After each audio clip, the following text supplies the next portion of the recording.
Ruth Bader Ginsburg, U.S. Supreme Court Justice, passed at 87. As many of you know, today Ruth Bader Ginsburg passed away at 87. She was affectionately known as Notorious R.B.G.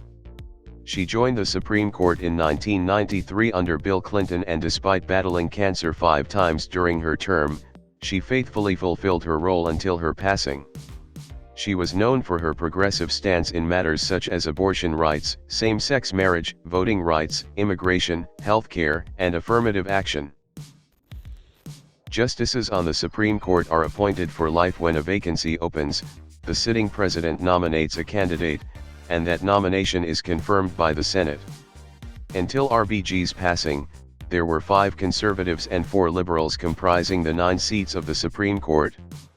Already there was some drama in this balance, as the Republican-controlled Senate in 2016 refused to confirm any appointment made at the end of Obama's second term, not on the merits of the individual nomination, but on the premise that his term was almost over and it was more appropriate to hand the nomination to Donald Trump, who nominated moderate conservative Neil Gorsuch, and later Brett Kavanaugh.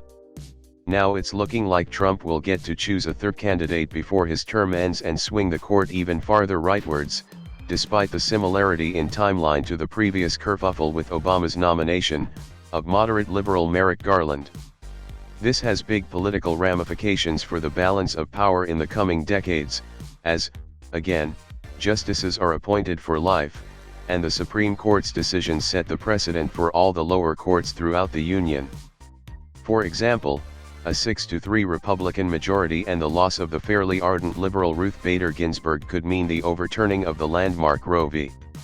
Wade Supreme Court decision that ruled that state and federal laws outlawing abortion were unconstitutional. By no means is this decision guaranteed by the changing balance. There was, for instance, a conservative Supreme Court during George W. Bush's tenure that never attempted to overturn Roe, but it is a flashpoint in American politics and an issue that looms large in the left-leaning segment of the American populace as Ginsburg's seat is decided. Gives a lot more background on judicial powers and some more nuance to judicial philosophy, and the ways it goes beyond simply liberal vs conservative, in his answer here. I disagree somewhat with his conclusions, but they are another take that's worth hearing. Man, Reddit is the wrong place to ask this question, but I'll try to give you as accurate of a response as I can. Mechanics of the court. There are 9 seats on the U.S. Supreme Court and all appointments are for life. This structure is explicitly intended to limit political influence on the court. Now that RBG has passed, a new justice will be appointed. President Trump has already released a short list of justices he'll consider for the position. Betting markets favor Amy Coney Barrett to be the likely successor. The role of the U.S. Supreme Court is first and foremost to ensure federal law is enforced consistently across all U.S. states. They also mediate disputes between the 3 branches and levels government. For example, if the legislative and the executive branches disagree about an issue, or if the states and the federal government disagree. This includes cases where federal law and state law disagree or seemingly disagree. Finally, they are the final court of appeal for contentious issues where federal law may be unclear. Judicial philosophies. Different justices have different judicial philosophies on how they interpret the law. Some justices believe in following the literal word of the law with a strict or narrow interpretation. Essentially, they read the law and any supporting documentation, try to figure out what it says, and then listen to the issue at hand and try to apply the law, as they understand it, to the matter at hand. Other justices believe in following the spirit of the law, not the actual words. They read the law as well but try to get a sense of what the law is trying to accomplish, even if that's different from what it literally says. They hear the case at hand and also try to apply the law as they understand it, but through the lens of the law's intent and not the law's wording. Judges can also vary on what they see the role of the court being. Some judges believe that the court is simply there to interpret the law, they can't make policies, that's the role of the legislature. This is a policy known as judicial restraint. Other judges believe that the court should strike down bad laws.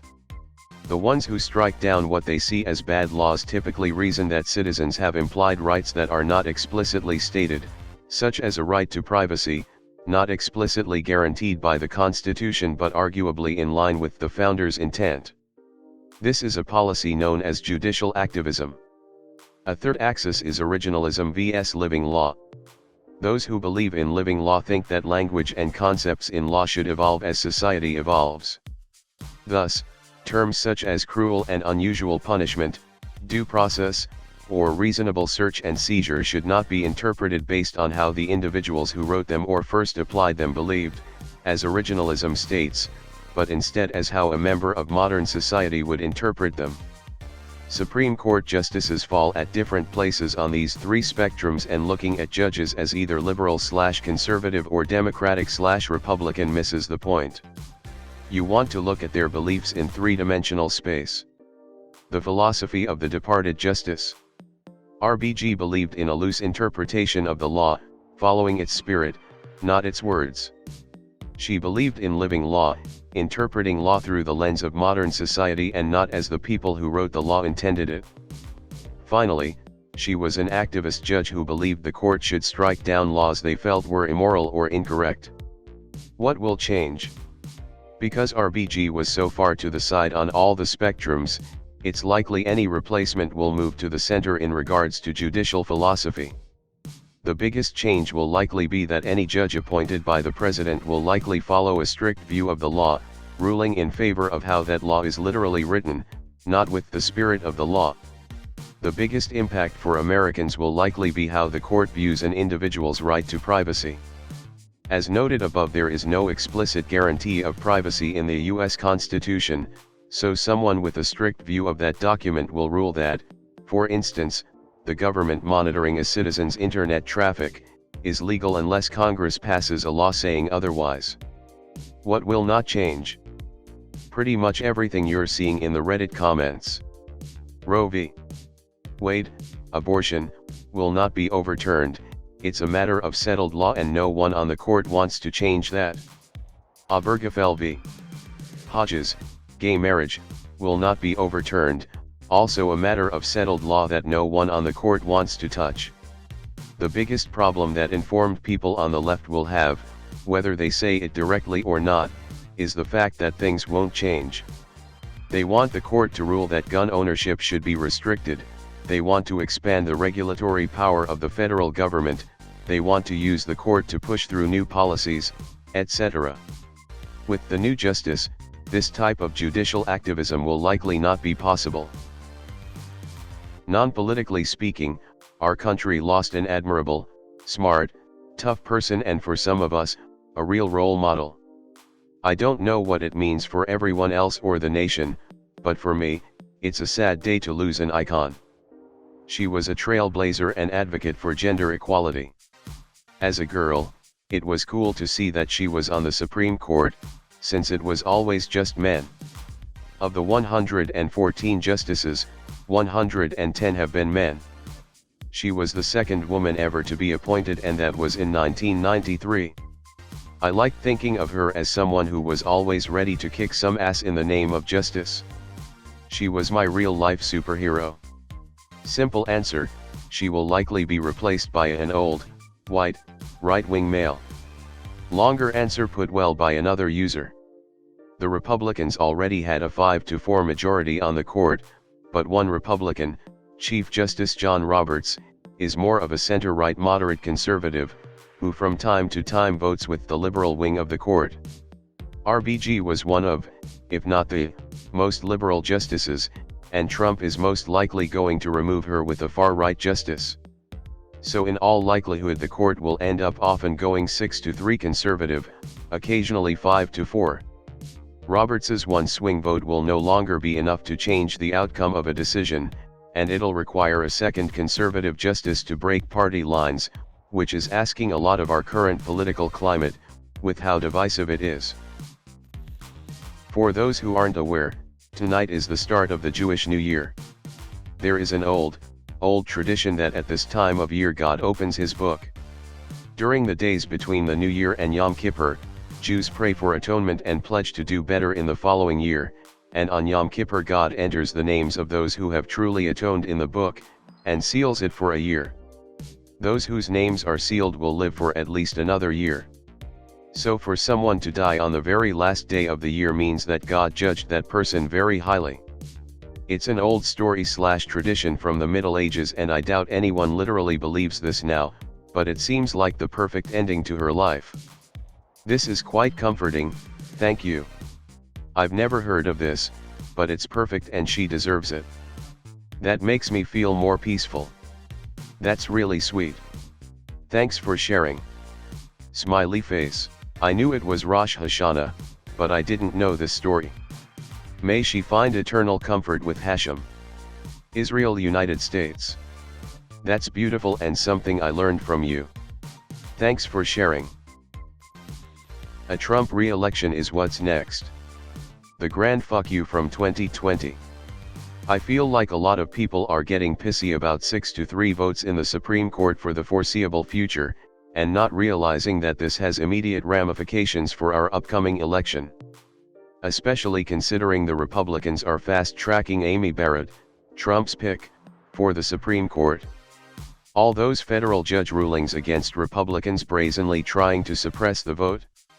From trying to only use a single ballot box for an entire fucking county, to dismantling the postal service to destroy the mail-in ballot. Those are immediately going to be appealed up to the Supreme Court, and even if Roberts votes with the other 3 moderate justices, it'll be a 5-4 ruling in favor of the Republicans. Like, shut the fuck up about how the replacement will be on the bench for 40 years. We're looking at the Republicans stealing the next election and the complete unraveling of our democracy. Who gives a flying fuck for whoever is on the Supreme Court of an autocratic shithole of a failed nation state 40 years from now? I have had more days off in the last 5 years for coughs and colds than Justice R.B.G. has had throughout her entire ordeal with cancer. We may never see her like again, a true beacon of honor and fortitude. I hope cancer never fully recovers from being diagnosed with Ruth Bader Ginsburg, and I look forward to her inevitable critically acclaimed biopic. I'm not American, but I am proud to have shared a planet with her. Justice. There's a lot of disrespect in this thread, and would it be too unreasonable to have more reverence to this comments in this post? Regardless of what side of the aisle you support, this was an intelligent, resilient, and wise woman. She gave judgments that benefited both sides and fought hard so she could retire peacefully and dignity. 40 years serving from the bench, and she battled cancer 5 times, people. There's no reason to fight her spirit now too. No matter which party you support, you can admire her spirit to show up and deliver sound judgments. Give credit to her will to fight for liberty for all. She was not infallible, she was human. Like you, she made mistakes. It's been 10 years, she served the US well, and I hope she will meet her husband again. Rev. I know a lot people used her as a political piece, but to the ones that didn't and really appreciate what she's done, my condolences. From what I've read over the past day about her death, you could definitely say that she fought for the people and not for politics. No matter what side you support, what she fought for benefits all the people of the US, equal rights for all citizens. No matter if your favorite color is red or blue, if you're a woman, part of the LGBTQ and community, or an immigrant who's gotten US citizenship, then she fought for you. Republicans fought tooth and nail. Tooth and nail? The GOP had the Senate majority, they didn't have to do anything. They had the votes to reject every nomination put forth by Obama. Calling people out as hypocrites only works if they have any integrity left to lose. Hi, conservative here. Fuck McConnell if he tries to fill the seat. Not only is it blatant hypocrisy, there's a reason why tradition says you don't appoint a new justice this close to an election. Edit. Replies to common replies. Yes, I'm a conservative. We do exist on Reddit. No, I don't usually vote Republican in the post-Trump era. Yes, I know this isn't the first time the Republican Party has played obstructionist/political/whatever you want to call it games. So have the Democrats. Welcome to politics. The fact Trump can even get a nominee on the court with a 53-47 majority is because the Democrats played games with filibuster rules under Obama to get their nominee on the court. Edit 2. Master list of insults: useless, hypocrite, fascist, human doormat, uterus ripper. Not that it should need to be said, but that shit has to stop. Like, what the fuck? Cool, ignorant. I probably missed a couple. Let me know. I used to work in social services, I guarantee I've been called worse. As someone not in the US, can someone explain the implications of this and why this is such a big deal? Thanks in advance. Trump will appoint her replacement, which will give Republicans the majority in the Supreme Court. Supreme Court justices are lifetime positions, so this will have a big impact for decades. Not in the US either, but the Supreme Court is the highest authority in the US. They, for instance, allowed gay marriage and abortion for the whole of the US when those respective cases were brought before them, while individual states were still banning them, among others. They are supposed to be impartial and cannot be removed from office. They do not get re-elected and serve till death, or maybe retirement, so they are safe from whoever is in charge right now and their influence. However, they are still chosen by the people in charge, so there is a bias towards that party. At the end of the Obama presidency, another court justice died and needed to be replaced. Obama put forth his candidate, but this was blocked by the Republican Party. Not entirely sure, you need to check this, but I believe it is the Senate that votes on the candidate, and at the time the Republicans did everything to stop this candidate to be elected, so that if a Republican got elected during the 2016 elections, they could elect a judge they prefer. Well, obviously that happened. So, now a new judge died, which means there is an open vacancy that needs to be filled. However, it is very likely that Republicans, despite the election being so close, I believe closer than to Obama's end of term, will put their candidate through. This would mean that the highest court in the US will be mostly Republican and or conservative leaning, which will have repercussions for years to come. McConnell in 2016 under Obama, because Scalia's seat had become vacant during an election year, the Senate would not even consider a nomination from the president. McConnell in 2020 under Trump, Trump's nominee for Bader's replacement will get the Senate's support. Declared immediately after R.B.G's death. McConnell is a shameless snake. What are his motivations? Why do Republicans respond well to their representative playing the system? What can America do to stop a party from playing with people in order to gain control longer than welcomed? Why don't Republicans and lawmakers see that this is a dangerous game? Republicans are fine with it because it accomplishes their goals. Democrats are scared of doing the same because the Democratic Party doesn't have a singular platform or set of goals. The right is pretty united in all fuck the left things. Oh no, you forget the huge difference here. Obama was leaving office no matter what while we were just voted in 2016, and the Senate grew in 2018, so that means the voters must support us this time. Of course, that's forgetting that 2/3 of the senators facing re-election in 2018 were Democrats and most Republicans had assured offices. With the Republicans having the Senate majority required to seat a new Supreme Court justice, what things could prevent Trump from picking the next justice? Nothing. The left has no cards to play. They can complain, but that's literally it. Scalia died in February, so they don't have nearly as much time. But they don't need it. Candidate will named by end of next week. What's not being said in this thread? Nominations historically required a 3/5 THS 60 vote in the Senate to be approved. So either party could filibuster, with 41 no votes, the debate on the nomination and table it. The 113th Congressional Senate, controlled by the Democrats, implanted an amendment to that rule for Scottish nominations, pushing through several Obama-nominated minor justices when they didn't have a supermajority. Called the nuclear option, it allows 51 votes to be considered a supermajority in order to approve Scottish nominations. This is the vehicle that will be used here to push a third Trump nomination through approval. You ask what things can be done to prevent Trump from nominating, getting approval and appointing the next Scottish justice? 3 Republican senators would have to no vote as well as the 2 independents and the entire Democrat Senate membership. Mitch McConnell will definitely not be a hypocrite and try to replace R.B.G. when there's a presidential election less than 2 months away. /S.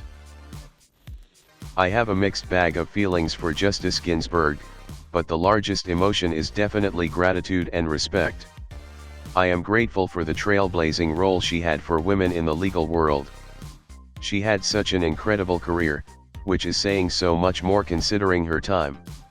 She talked often about being the only female in law school courses. She balanced an incredible career while also giving birth to and raising 2 kids. Those things were virtually unheard of in her day. As an attorney, I've read quite a few of Ginsburg's words over the years. I wasn't a huge fan of much of her legal reasoning, but I very much appreciated the role she played in the court. I sort of felt that she played to polar opposites to Scalia and Thomas, and that all 3 of them would regularly make up legal reasoning to get where they wanted to be politically. She was absolutely necessary in her extreme opposition, especially the past few years. It'll be sad to see her seat likely filled with someone from the opposite extreme. I wish our court hadn't become a political playground of presidents. In my utopian world, we'd figure out a way for justices to be moderate or regularly replaced. Then again, that's a massive pipe dream. Come on, man. The president didn't play games. Republicans in the Senate fucked America so hard and you know it. Thanks for watching. Don't forget to like, subscribe and comment Reddit Story Time for more Reddit stories.